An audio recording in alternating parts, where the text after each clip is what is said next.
Hi, this is Luke Robbins, and this is my demo for my animation converter and viewer.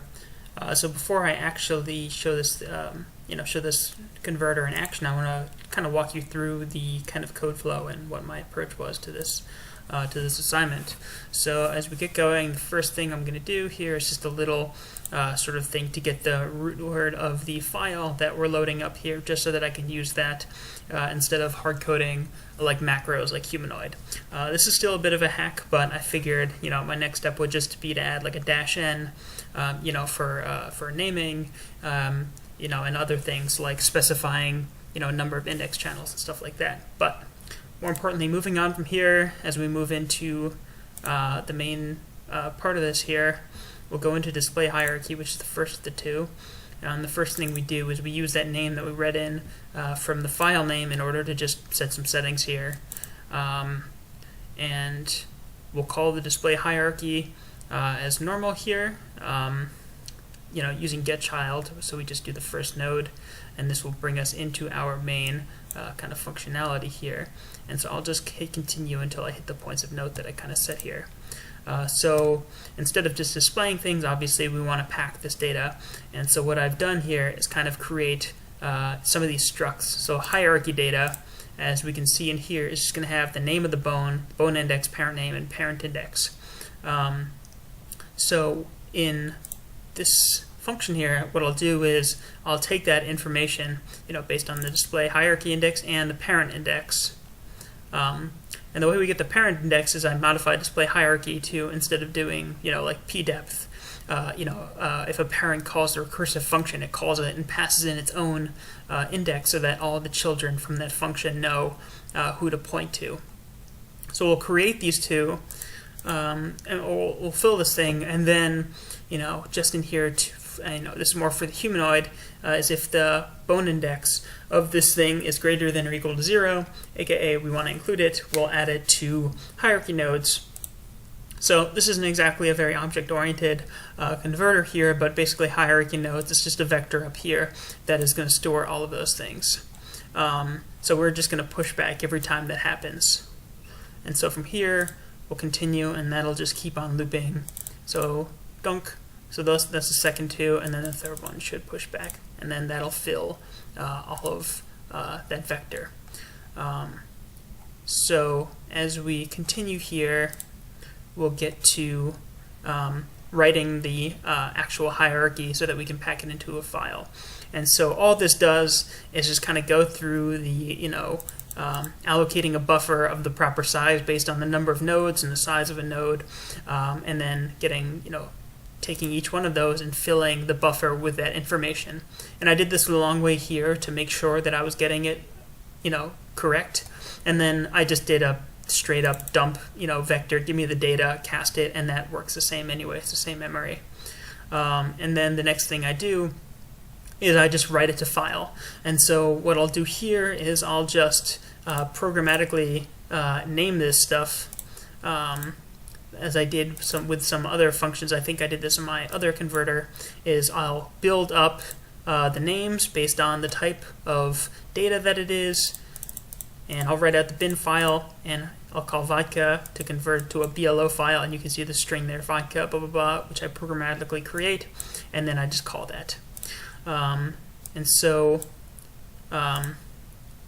once that's done, and before I move on, I should say, this is about 10 iterations into it. The first thing I did was I printed it using their printing function, just to make sure the data is right. And then what I did was I added a print, just using, my struct, and then a print using the vector. And then eventually I got to this point where I validated it. So moving on to the animation, we'll step in here and we'll see that using the name I did some setup as I did in the hierarchy. And then what I'll do is with each iteration, so here we've got the loop using this thing, and so instead of just a single stack, so to get the all animations. So what I'll do is I'll get the frame count based on that, and so it's going to be 30 frames here, and I'll reserve that amount of space because we're going to want 30 I'm going to want 30 kind of animation nodes that I'm pushing into this thing, into the vector, because I'm also using a vector here. And then for each loop, for instance, for the for the skeleton, I'll do 3 loops, and I'll just skip over the useless one for the teddy, just a little hack, and then call display animation based on that child here. And then at the end of each iteration, I'll clear the vector to start over and increment this, because what I'm going to be doing is also programmatically naming the actual individual animations, because I'm going to create each animation as its individual .blo file, and then at the very end I package all of it into a single SPU file, and then the engine will read through all of those animations in a single go based on the name, which is based on an index. So it'll be like humanoid 0, humanoid 1, humanoid 2, and that'll be like the run, boxing, etc.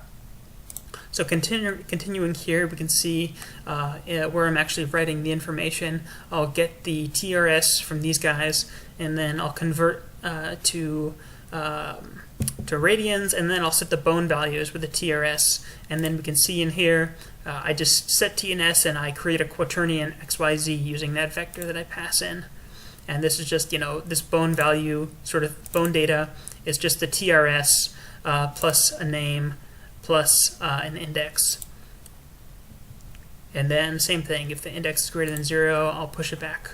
So I'll continue with all of those, and then at the very end, after each round, each loop here, what I'll do is I'll actually sort the bones that I've accumulated by the index using just a custom comparator, and that way when I load it up, they'll just be in index order, so I'm kind of guaranteed that I'm not going to be trying to add anything whose parent is not already in the tree. And then continuing on from there, I'll get to just writing it to file, which is similar to what I did before in the hierarchy. So here, same thing, just create a buffer, load all the memory in there, look at the fact that I could have just done this in one fell swoop. And then I just immediately turn around and I validate the data to make sure that it's the same. So I did a lot of printing before I ended up, actually sending this thing to file, which is what I do at the end of this function. So once I validate it and compile all the data, what I'll end up doing is getting that name and calling vodka on it. And so all I do is generate a BLO file, and then at the very, very end, after this has been done, multiple times, so this has been done for each animation, what I'll do is I'll call this function, so this is back on main, generate SPU. All it does is make a single call to LIU, and what that'll do is grab all those BLO files so that I can just have humanoid.spu, which contains the hierarchy and multiple animations. This might run for a bit because humanoid is pretty long, so I'll honestly just probably move on. So in terms of actually putting this thing into practice, in my demo, I just have everything I need here. So I've got my FPX files, I've got my LIU and vodka, and I've got my actual executable for import scene, and just everything that I need to make this happen. So if I look at this guy, this little batch file, all it does is call import scene on humanoid and import scene on teddy, and that will create and then move those SPUs to another folder, which is going to be the working directory for the engine, and then just delete some of the intermediate files. So I'm going to run this guy here, and I'll let that go for a bit because, once again, it's probably going to take a while, and I'll move on to the engine, and I'll show you kind of that happening in a bit. So for the engine here, in game, the first thing I do, so here's kind of the structure. Working from the original animation, I now have an animation manager, which is a real kind of class that does this. And so you'll see a lot of the similar things like process animation and stuff like that, but really it's just delegating it because we're going to have multiple animations. And I reworked this a couple times, going from just a regular C-like class to this manager, which did all of it. And then I thought, oh, okay, so I'm going to have to manage multiple sets of animations, so the Teddy and the humanoid. And so I created this anim data class, which was going to take care of those. And then after developing the anim data class, I realized, okay, well now these skeletons, and are going to have multiple animations, and that's where animation stack came from. And animation stack is really the animation. So it's like, overall manager is the animation, manager guy over here. Then anim data is, owns one skeleton and a set of animations, and animation stack is just a single actual animation. So we see here in the converter we've run this, but it's clean and there's nothing here. But if we look into additional resources, and date modified here, we can see Teddy and humanoid SPU files. So let's go to the engine and start loading this up here and see if we can't get this thing to work. So in load content, the animation manager will call create new animation using that file name. And what it'll do is just create a new anim data, passing in the file name, and this will do some setup, and then move to setting the animation hierarchy, and this will be done just all in anim data because this completely owns the skeleton. And so we'll call eat to read the SPU file, and we can see it's teddyfbx.spu. That was successful, and so now what it does is use that buffer of raw data to create hierarchy data nodes, and then from there we create hierarchy using that array list of hierarchy nodes. And so we can create our data for instancing, and then we set the name of the Rigid Game object just to be able to process it.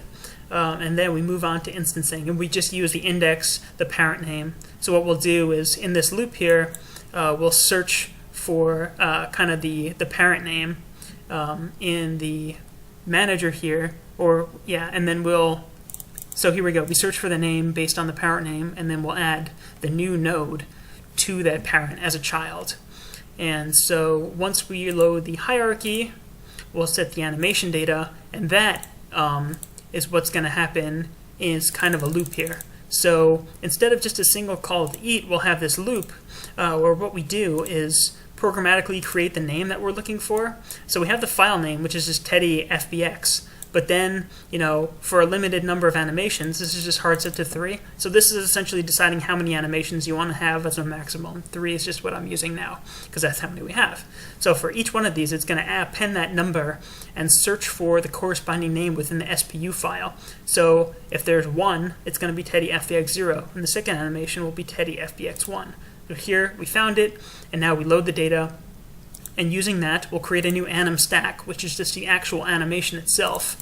And so that's going to be using that buffer and that size. What we'll do is similar, just using those structs to unpack the information, and then create frame buckets and create the list of frame buckets, which is owned by the animation stack.